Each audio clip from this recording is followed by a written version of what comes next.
When it comes to winning the presidency, I'd like to think that the choice is about whose ideas are better. But when you talk to people behind the scenes, they talk about moments. There are a series of moments, and that's what matters. Remember the scream? Howard Dean led John Kerry in early polls, but then, after a loss, he tried to rally the troops. We're going to California and Texas and New York! The room was noisy, and people in the room said this sounded like a normal rally. And then we're going to Washington, D.C. to take back the White House! But because Dean's microphone picked up only Dean's voice, the TV broadcast made him sound crazy. That, unfairly, may have killed his campaign. Even images can matter more than issues. This video is said to have hurt John Kerry. This is said to have helped Bill Clinton. In the 1980 Republican primary, George Bush had momentum against Ronald Reagan, until in a debate in New Hampshire, there was a moment where Reagan looked strong. I am paying for this microphone, Mr. President. That moment helped change the campaign. Some of them you could create. Read my lips. No new taxes. The difference between a hockey mom and a pit bull? Lipstick. Other ones, you've got to depend on your candidate seizing a moment that you didn't expect to happen. There you go again. Most moments so far this election have been poorly phrased comments. Bridges, if you got a business, that you didn't build that. Somebody else made that happen. I like being able to fire people who provide services to me. They're going to put you all back in chains. The media call those gaffes, but often the media don't know. When Ed Muskie lost the 72 primary because he looked like he teared up defending his wife, everyone said candidates can't cry because that's weak. But then in 2008, Hillary Clinton cried. You know, I have so many opportunities from this country. She began to tear up. And her voice cracked a little bit. She was emotional. I just don't want to see us fall backwards. She showed being human. So, you know, this is very personal for me. Pundits pounced. Well, people perceive that as weakness. Yeah, I think they will, and I think they should. It makes her look like her campaign's in trouble. But the pundits were wrong. The day before, polls showed Clinton 10 points behind. The next day, she beat Obama in the New Hampshire primary. The kind of comeback that New Hampshire has just given me. She tears up, and that moves 11 points in one day. She showed some real authenticity, and I think voters very much were attracted to that. Authenticity is rare in politics and in presidential campaigns. The consultants strive to control everything. This is all theater. Democrat Bob Beckel has counseled hundreds of candidates. It's theater of politics, and it's trying to get people to come into the theater and take a look and see if they like your play. Here in Cleveland, the Romney campaign's preparing a play. They're trying to get lots of people to watch. The only way you can attract them into the theater if it looks good. So I think just take the striped side and let's tighten that out a little bit. Just one presidential campaign event in the fall, in general election, involves 400 people, advanced people, setting up a stage. Mic check, 1, 2. A presidential campaign stop involves a lot of hard work. Most are paid to do this. Some are volunteers. Does anybody have any questions? The planning starts days earlier. We send people driving around small towns in America and asking people, hey, can we use, your campus green? Will Ritter is director of candidate operations for Mitt Romney. Let's get to work. Campaign staffs try to make sure the right number of people show up. Hillary Clinton's presidential campaign was run by Patty Salas Doyle.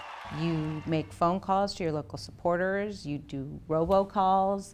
Hillary's going to be here. Please show up. Yes. They even advertise in the sky. Ready for the message?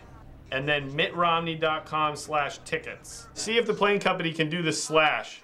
Because if the arena is bigger than the crowd, that looks bad. The football stadium seats about 80,000 people. Only problem?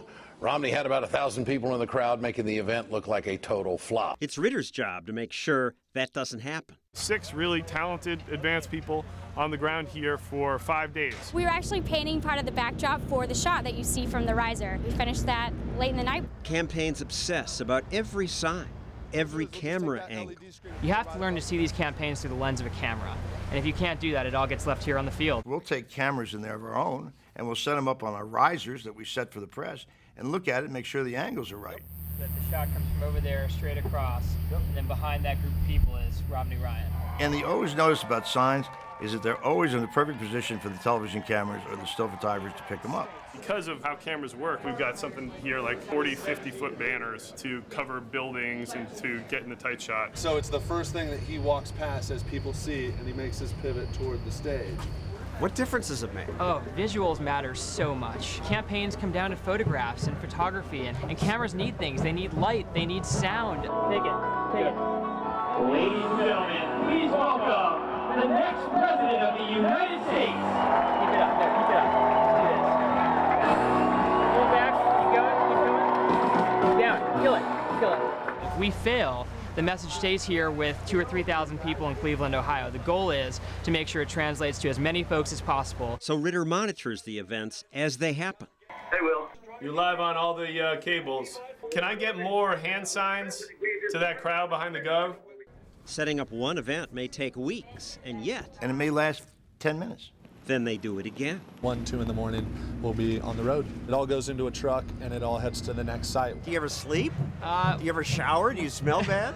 Right when Congressman Ryan was announced, I think we went basically 3 days with no sleep, no showers. And always with the fear that one simple mistake, even a poorly chosen image, can destroy a campaign.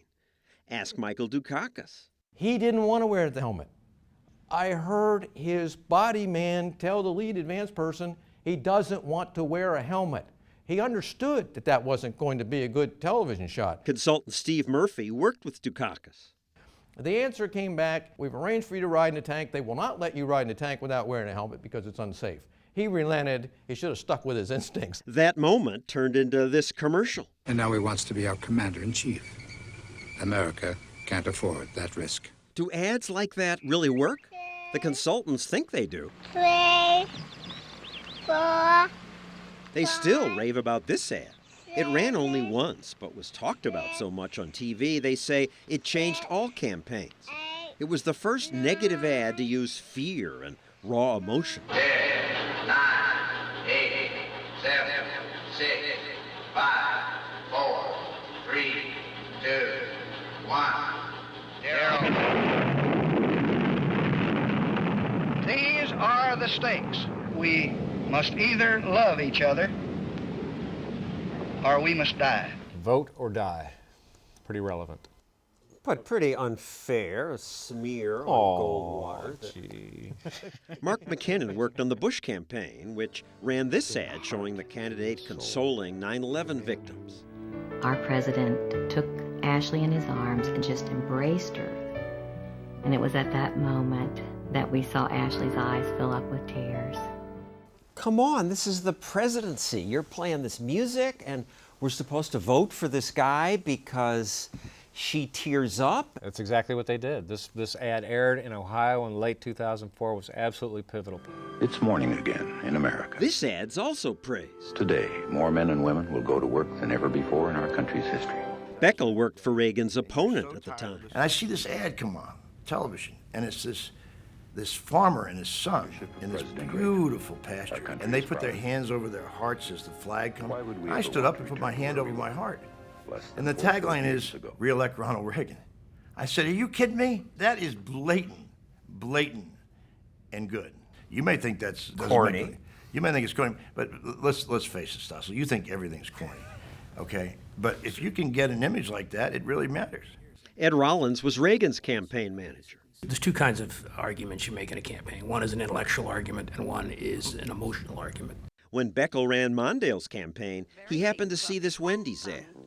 Where's the beef? Wendy's was trying to convince people that their burgers had more beef. Some hamburger places give you a lot less beef on a lot of bun. Where's the beef? You were at home watching TV with your girlfriend, and you saw this ad. Yeah, I saw the ad, and it was actually my girlfriend who said to me, you know, that reminds me of Gary Hart. What's he all about? And all of a sudden it clicked. Well, that's not polling. This is just a comment from a girlfriend. No, that's right, but that's you what probably triggered liked her too much. Yeah, no, that's not. I didn't, actually.